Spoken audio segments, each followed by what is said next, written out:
भला हुआ मेरी माला टूट गई, मैं राम भजन से छूटी। भला हुआ मेरी माला टूट गई, मैं राम भजन से छूटी।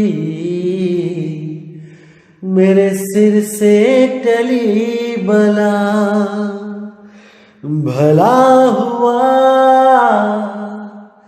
मेरी माला टूट गई, मैं राम भजन से छूटी। मैं राम भजन से छूटी।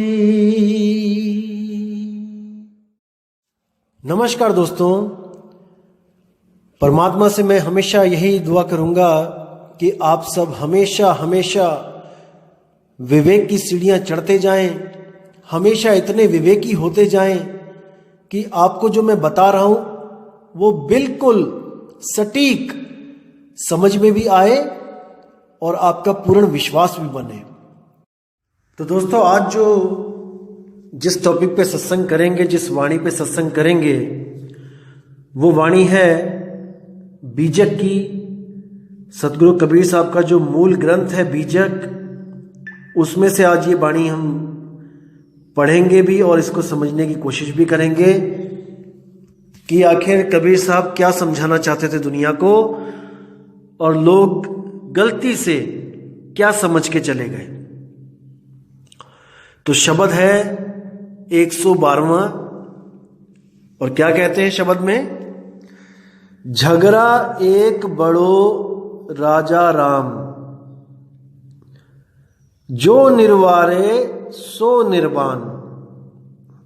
तो कह रहे हैं कि एक बहुत बड़ा झगड़ा इस दुनिया में पड़ा हुआ है, और उस झगड़े को जो निर्वारे, जो उस झगड़े का निबेड़ा कर दे, वही निर्वाण पद को प्राप्त होगा, वही जन्म मरण से मुक्त होगा।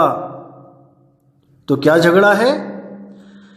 कहते हैं ब्रह्म बड़ा की जहां से आया, और वेद बड़ा की जिन उपजाया। अब समझने की कोशिश करना मेरे भाइयों, जो लोग ब्रह्म ज्ञान को ही सर्वश्रेष्ठ ज्ञान मान के बैठ गए हैं, ये उन भाइयों के लिए एक बहुत ही ज्यादा विवेक देने वाली वाणी है। इसको अच्छी तरह समझ लो आप। जो भी भाई लोग, जितने भी इस दुनिया में ब्रह्म ज्ञानी हैं, जो सोचते हैं कि ब्रह्म से बड़ा कुछ नहीं है, ब्रह्म से आगे कुछ नहीं है, दोस्तों उनके लिए ये वाणी बहुत ही ज्यादा महत्वपूर्ण है आगे बढ़ने के लिए। आपको मैं बताना चाहूंगा, जो ब्रह्म के दो स्वरूप, जो मेन दो स्वरूप हैं जिसके द्वारा ये तीन लोक चल रहा है, वो मेनली दो स्वरूप होते हैं ब्रह्म के। एक होता है सरगुण साकार ब्रह्म, और एक होता है निर्गुण निराकार ब्रह्म, जिसको साकार और निराकार कहते हैं। अब निराकार ब्रह्म जो होता है वो लगता है कि अटल है, अविनाशी है और सनातन है। ये भ्रम होता है, लोगों को लगता है कि निराकार ब्रह्म ही परमात्मा है, क्योंकि निराकार ब्रह्म ही जब सृष्टि रचना करनी होती है तो वो साकार ब्रह्म बनके इस दुनिया में अवतरित होता है। वही निराकार साकार रूप धारण करके इस दुनिया में आता है, जिसको सब साधु संत सरगुण साकार ब्रह्म कह के याद करते हैं। जैसे निराकार तो हो गया जो जिसका कोई आकार नहीं है, स्पेस कह देते हैं उसको, शून्य कह देते हैं। और वही जब साकार बन के आता है तो ब्रह्मा विष्णु महेश ये साकार रूप में हो गए, भगवान राम विष्णु हनुमान जी, यहां तक कि जो गुरु लोग निराकार को परमात्मा कहते हैं, वो अपने गुरुओं को साकार ब्रह्म घोषित कर देते हैं कि वही निराकार परमात्मा अब गुरु रूप में, साकार रूप में हमारे बीच बैठ के सत्संग कर रहा है। उसमें और निराकार में कोई तिल मात्र का भी फर्क नहीं है। ये हमें अच्छी तरह पढ़ा दिया जाता है निर्गुण निराकारी गुरुओं के सत्संग में, और हमें यह भली भांति बता दिया जाता है कि जो साकार है वो नाशवान है, उसका नाश होगा, लेकिन वो नाश होके निराकार में विलीन हो जाएगा। इसलिए गुरु कभी मरता नहीं है, गुरु साकार रूप छोड़ के निराकार रूप में स्थित हो जाता है। इतनी बात बता के हमें निराकार की भक्ति में दृढ़ कर दिया जाता है, निराकार ब्रह्म में हमें हमारी आस्था लगवा दी जाती है। लेकिन सतगुरु यहां कबीर साहब कहते हैं कि ब्रह्म बड़ा कि जहां से आया, कि भाई तुम जिस ब्रह्म को पूज रहे हो ये पैदा कहां से हुआ है उसको जानो। ब्रह्म बड़ा कि जहां से आया, वेद बड़ा कि जिन उपजाया। आज सब लोग वेदों की बातें करते हैं, वेद के मंत्र में ये लिखा है, वेदों के मंत्र में ये लिखा है, इतने अध्याय के इतने मंत्र में ये लिखा है। दोस्तों, किसने बनाए वेद? किसकी शक्ति से वेद उपजे? जब तक हमें वो शक्ति के बारे में नहीं पता लगा, वेदों को पढ़ पढ़ के हम कुछ भी प्राप्त नहीं कर सकते, कुछ भी। आप वेदों को कंठस्थ कर लो, मुंह जबानी याद कर लो, तोते की तरह रट लो, लेकिन आप उसको प्राप्त नहीं कर पाओगे जिनकी वजह से वेद भी अस्तित्व में आए हैं। और वो कौन है? वो आत्मा है। आत्मा ना होती तो मन और तन वेद लिख ही ना पाते। इसको समझो। आप आज जिस मंदिर की पूजा कर रहे हो, अगर आत्मा ना होती तो वो मजदूर, वो मिस्त्री कभी भी मंदिर ना बना पाते। केवल आत्मा की वजह से जिस चीज को ये बना रहे हैं, अपनी आत्मा को ना जानने के कारण ये बनाई हुई चीजों के आगे माथा टेक रहे हैं। इतना समझो। कोई भी भगवानों की मूर्ति है, एक कारीगर जो शूद्र जाति का होता है, उस मूर्ति के छाती पे पैर रख के अपने औजारों से उस पत्थर को एक आकृति देता है। वही आत्मदेव उस मजदूर में भी है, उस कारीगर में भी है, और वो उस जड़ पत्थर को एक आकृति देता है। अब उसी के पैर के नीचे वो मूर्ति पड़ी है, और वही मूर्ति जब मंदिर में जाती है तो उसी शूद्र को, उसी कारीगर को मंदिरों में प्रवेश वर्जित हो जाता है। सोचो कितनी बड़ी बात है। जिसने उस पत्थर को भगवान का रूप दिया, उसी को अब दर्शन करने का कोई अधिकार नहीं है। पुराने समय की बात कर रहा हूं मैं। आजकल तो सबको समान अधिकार है, सब जा सकते हैं मंदिर में, क्योंकि कानून का डंडा है। अगर कोई किसी को गलत बोलेगा, नीच जात का कोई बोलेगा, तो उस पर केस भी चल जाएगा। कानून का डंडा है। अगर ये कानून ना होता भाई, तो आज भी वही स्थिति होती जो उस समय थी जब कबीर साहब आए थे इस दुनिया में। जब शूद्रों को मंदिरों की चौखट पे भी नहीं खड़े होने दिया जाता था। उनके गलों में मटकी बांध दी जाती थी कि गली में मत थूकना, राह चलते मत थूकना, कहीं किसी ब्राह्मण का पैर ना आ जाए तुम्हारी थूक पे।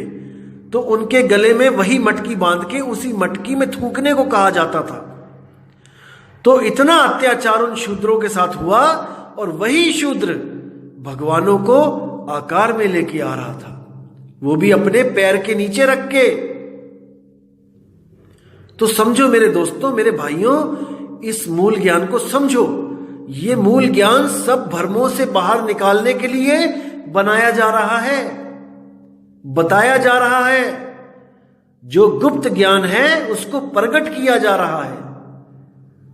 तो इसको धैर्य से, इसको विवेक से समझते जाओ, आपको हर चीज क्लियर होती जाएगी। ये बिल्कुल सीधा रास्ता है दोस्तों। तो क्या कहते हैं, वेद बड़ा कि जिन निर्माया। आप वेदों को पढ़ो, समझो, और जो उसमें इशारा किया गया है उसको प्राप्त करने की कोशिश करो, उस आत्मदेव को, ना कि उन मंत्रों को जो आत्मा के द्वारा ही अस्तित्व में आए हैं। आत्मा अनादि है और मंत्र ये उसके द्वारा एक समय, एक काल में बनाए गए हैं। जो चीज आज बनी है तुम उसको जप के उस अनादि आत्मा को कैसे प्राप्त कर सकते हो? अन्यथा नहीं कर सकते हो, कभी नहीं कर सकते। ये तो कोई भेदी गुरु मिले और आपको ये तंत्र मंत्र जंत्र छुड़वा दे और उस अविनाशी अक्षर का लखाव करा दे, तब आपकी बात बन सकती है। जैसे साहिब कहते हैं, मोको कहां ढूंढे रे बंदे, मैं तो तेरे पास में। ना मंदिर में, ना मस्जिद में, ना काबे कैलाश में। अब जब ये लाइन आप पढ़ोगे कि ना मंदिर में, ना मस्जिद में, ना काबे कैलाश में, तो आपका विवेक काम करेगा कि कबीर साहब मना कर रहे हैं कि मंदिर, मस्जिद, काबे में जाने की जरूरत नहीं है। नहीं है, इतना तो विवेक आपका काम करेगा कि हां, मंदिर नहीं जाना है, मस्जिद नहीं जाना है। लेकिन अब आगे वो कहते हैं कि नाम है जप में, नाम है तप में, नाम है व्रत उपवास में। अब यहां पर लोगों को विश्वास नहीं होता कि ऐसा भी हो सकता है क्या, कि बिना कोई नाम जपे, बिना कोई साधना किए, तपस्या किए, क्या ऐसा हो सकता है कि वो परमात्मा मिल जाए बिना किसी योग साधना क्रिया के, बिना क्रियाओं के? कौन सी क्रियाएं? चांचरी, भूचरी, खेचरी, अगोचरी, उन्मुनी। ये 5 यौगिक क्रियाएं हैं जो युगों युगों से चलती आ रही हैं। इनके बारे में आपको बताऊंगा, जब एक अलग ऑडियो बनाऊंगा तो मैं इन 5 के बारे में आपको बताऊंगा कि ये क्या होती हैं, ये कौन सी क्रियाएं हैं। चांचरी, भूचरी, खेचरी, अगोचरी, उन्मुनी। आज सारा संत समाज 99% इसी 5 क्रियाओं में उलझा हुआ है और इन्हीं 5 क्रियाओं के द्वारा वो परमात्मा को, वो शब्द को पाना चाहता है, कभी नहीं पा सकता। अब आगे कहते हैं, ई मन बड़ा कि जही मन माना, और राम बड़ा कि राम ही जाना। अब बहुत गुप्त भेद की बातें हैं दोस्तों, यहां पे बहुत ही गहराई है, अगर समझोगे तो बिल्कुल समझ में आएगी। तो क्या कहते हैं, ई मन बड़ा कि जेही मन माना। अब बात चल रही है यहां पे 2 मनों की, कि भाई ये मन बड़ा है जिसके लिए दुनिया कहती है कि मन भटकाता है, मन बहुत बड़ा दुश्मन है, मन सबको गुलाम बना के बैठा है। ई मन बड़ा, ये वाला मन बड़ा है, या जेही मन माना, या जिन लोगों का जो मन मान चुका है वो बड़ा है। यानी कि जो गुरु की शरण में आके बिल्कुल निम्न पद में आ गया है, वो मन मस्त हाथी, वो गुरु की शरण में आके भीगी बिल्ली बना हुआ है, वो पूरा सरेंडर कर चुका है। जैसे एक हाथी होता है, जल्दी किसी के बस में नहीं आता, क्योंकि मन को हाथी के समान बताया गया है कि हाथी है जैसे, जल्दी आदमी के बस में नहीं आता है, पूरा तहलका मचा देता है। जैसे अगर वो पागल हो जाए, या फिर वो अगर मदिरा पान कर ले, या फिर वो मस्ती में आ जाए, तो वो किसी को नहीं बख्शता। इसी तरह जब मन अपने 5 विकारों में दृढ़ हो जाता है, पूर्ण हो जाता है, तो वो भी ऐसा तहलका मचाता है आपकी जिंदगी में कि आपको कोई ठिकाना नहीं मिल पाता। तो यही बोला गया है कि वो हाथी, वो मदमस्त हाथी कब कंट्रोल होता है? जब गुरु रूपी अंकुश जब उसके सिर पे बजता है। तो जब उसके सिर पे अंकुश लगाया जाता है तो इतना बड़ा हाथी भी ऐसे कंट्रोल में आ जाता है जैसे आपका स्टीयरिंग, कार का स्टीयरिंग होता है। दाएं को मोड़ोगे तो पूरी बड़ी कार दाएं मुड़ जाएगी, बाएं को मोड़ोगे तो इतनी बड़ी कार बाएं मुड़ जाएगी। भले आप में ताकत ना हो, लेकिन आप स्टीयरिंग के द्वारा पूरी गाड़ी को मोड़ सकते हो, जिसका वजन 2000-5000 किलोग्राम है। उस पूरी गाड़ी को आप केवल एक स्टीयरिंग की वजह से बड़े आराम से मोड़ सकते हो। इसी तरह ये जो मन है, गुरु रूपी अंकुश जब इसके सिर पे पड़ता है तो ये कंट्रोल में हो जाता है। तो कहते हैं ई मन बड़ा कि जेहि मन माना, और राम बड़ा कि राम ही जाना। अब यहां पर गुप्त भेद है।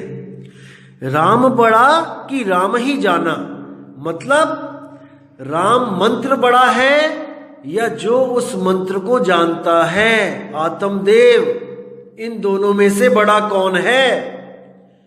जैसे एक दीवार पे लिखा है राम, अब उस राम को कौन पढ़ सकता है? जो पढ़ा लिखा इंसान है। जो अनपढ़ है वो दीवार पे देख तो सकता है कि कुछ लिखा है, लेकिन वो पढ़ नहीं सकता। मतलब कि जो राम का नाम दीवार पे लिखा है वो स्वयं ये भी बता नहीं सकता कि मैं राम हूं। इसको समझो। जो सामने दीवार पे राम लिखा हुआ है वो जागृत नहीं है, वो चेतन नहीं है। वो नहीं बता सकता कि मैं राम हूं। केवल पढ़ा लिखा बंदा ही उसको पहचान सकता है कि ये राम लिखा है। तो जो खुद अपने बारे में नहीं बता सकता वो बड़ा है, या जो पढ़ के उसको जान रहा है कि ये राम लिखा है कि श्याम लिखा है, वो बड़ा है। समझो इसको। एक मूर्ति जो खुद अपने ऊपर से धूल नहीं हटा सकती, जो अपनी गंदगी नहीं साफ कर सकती, वो बड़ी है, या एक ब्राह्मण जो उसको जाके रोज साफ करता है? वो आत्मदेव। कौन बड़ा है? खुद परम चेतन होते हुए भी, खुद चेतन अवस्था में होते हुए भी हम जड़ की पूजा में लगे हुए हैं। हम जड़ को पूज रहे हैं। भाई, जिस तरह ये मूर्ति जड़ है उसी तरह ये मंत्र भी जड़ है। इसको समझो। जैसे मूर्ति आपका कल्याण नहीं कर सकती, वैसे ही मंत्र भी आपका कल्याण नहीं कर सकते। राम बड़ा कि राम ही जाना। समझो इसको मेरे भाइयों। अब आगे क्या बोलते हैं? भ्रम भ्रम कबीरा फिरे उदास, और तीरथ बड़ा कि तीरथ का दास। अब देखो कितनी स्पष्ट यहां पे वाणी बोल दी साहिब ने। मैंने आपको पहले बताया था कि जहां पे लिखा हो कबीरा वो होता है अज्ञानी जीव, और जहां पे होता है कबीर वो होता है ज्ञानी गुरु, सतगुरु कबीर साहब, या फिर कोई चेतन जागृत अवस्था वाला कोई गुरु जो अपने स्वरूप को जानता है, उसके लिए भी कबीर बोला गया है। तो यहां बोला है भ्रम भ्रम कबीरा फिरे उदास, यानी कि बेचारा कबीरा जो अज्ञानी जीव है वो जड़ चेतन का निबेड़ा ना करने के कारण भ्रमता फिर रहा है। कभी कहीं घूम रहा है, कभी कहीं जा रहा है, कभी किसी तीर्थ पे जा रहा है, कभी किसी नदी में जाके नहा रहा है, कभी किसी गुरुद्वारे जा रहा है, कभी किसी मंदिर जा रहा है, लेकिन उसका भरम जाल नहीं टूटने वाला। क्योंकि जब तक उसको ऐसा सतगुरु नहीं मिला जो उसको उसका ही लखाव करा दे, तब तक उसकी बात नहीं बनेगी। भाइयों, नहीं बनेगी। इसीलिए साहिब कहते हैं आपा खोए आपको चीन्हे, तब पावे पद निर्वाणा। उसी को निर्वाण पद मिलेगा जो अपने असली निज स्वरूप को प्राप्त कर लेगा। तो यहां कहते हैं कि भ्रम भ्रम कबीरा फिरे उदास, तीर्थ बड़ा कि तीर्थ का दास। अब इस तीर्थ पे भी हम लोग बात करते हैं कि आखिर तीर्थ होता क्या है। दोस्तों, तीर्थ वो जगह होती है जहां पर किसी भगत ने, किसी ऋषि मुनि ने बैठ के तपस्या की हो, वहां पर उसने भजन बंदगी की हो, उसको कहते हैं तीर्थ। तीर्थ का मतलब है तीर और रथ। शरीर रूपी रथ को साध कर जो तीर यानी पार होने की जो कोशिश कर गए यहां पे, उन्हीं के स्थानों को तीर्थ बोला जाता है।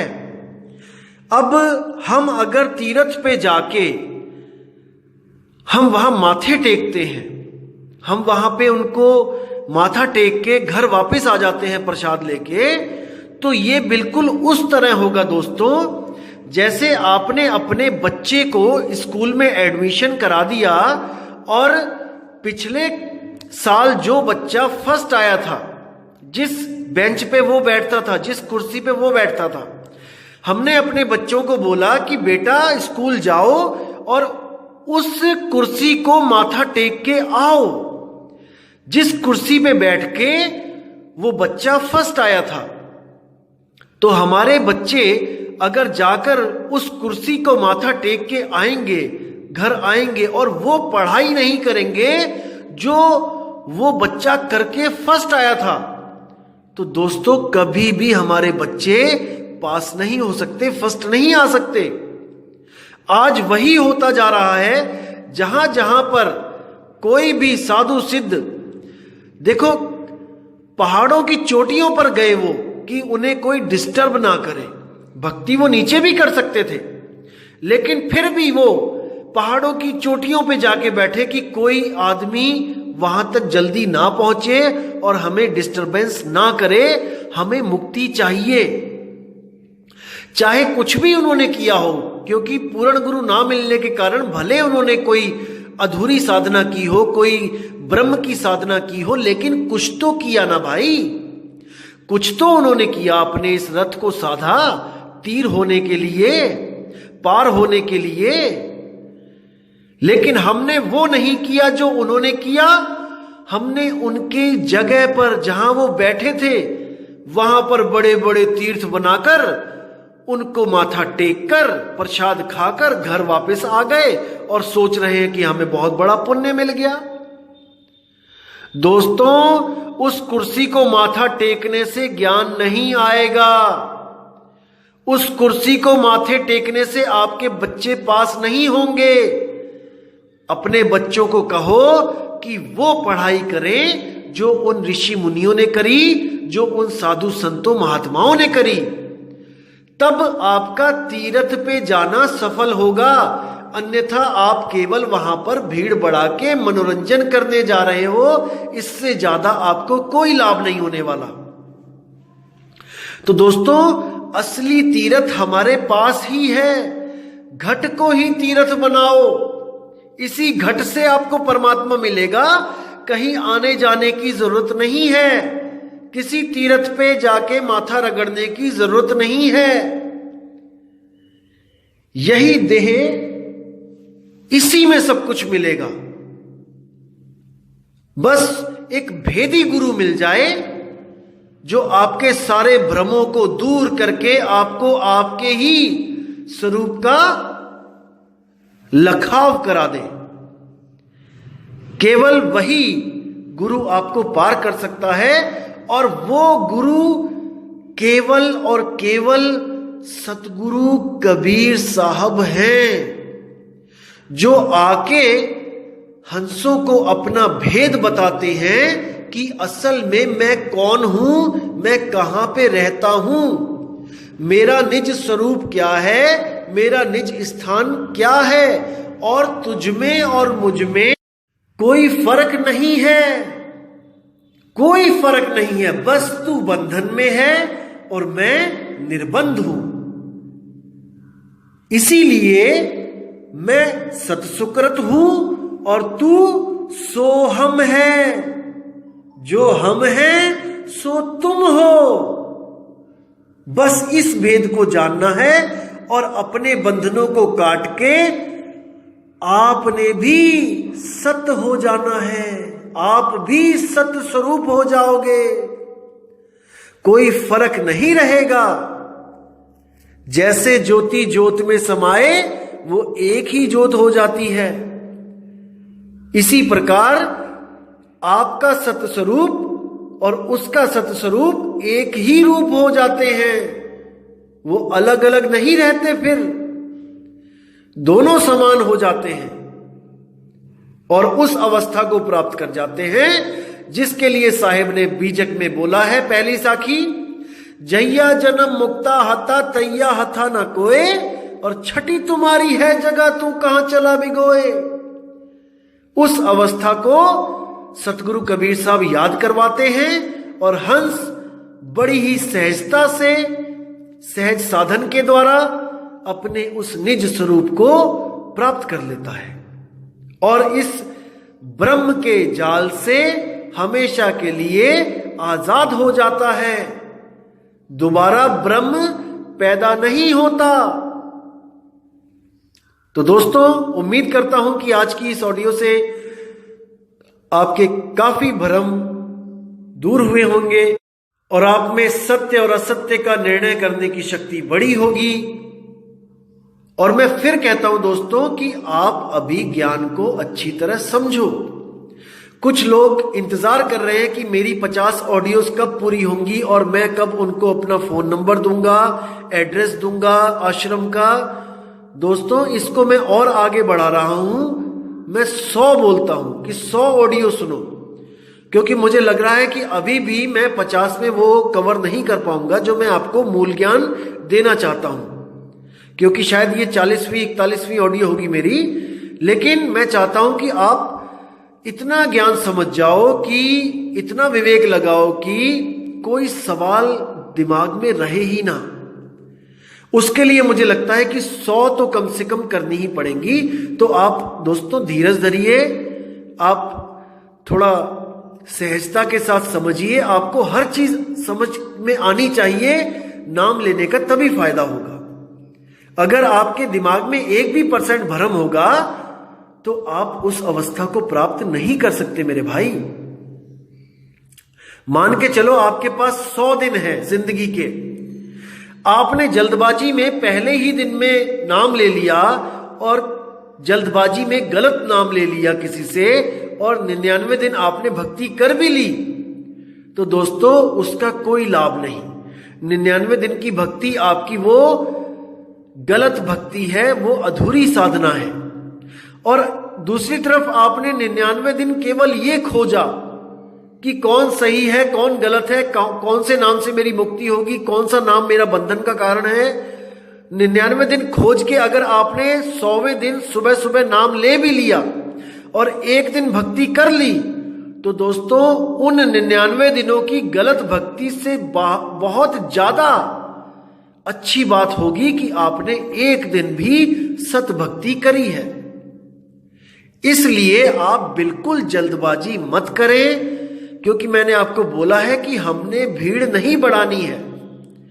हमने बिल्कुल भीड़ नहीं चाहिए। हमें वो विवेकी हंस चाहिए जिनके दिमाग में एक भी प्रश्न ना बचे, एक भी सवाल जिनके दिमाग में ना बचे। केवल वही लोग हमारे पास आए और अपनी आत्मा का कल्याण करवाएं। तो दोस्तों इसी के साथ मैं विदा चाहूंगा और अगली ऑडियो में बहुत जल्दी आपको भेजूंगा, ताकि आप लोग और ज्यादा विवेकी हो सके और सत्य ज्ञान को समझने की भरपूर कोशिश करें।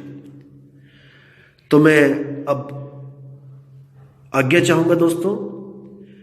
जय गुरु बंदी छोड़ वैराग साहिब, जय गुरु बंदी छोड़ मदन साहिब, जय जय बंदी छोड़ सतगुरु सत्य कबीर साहिब की सदा ही जय हो। साहिब बंदगी सतनाम।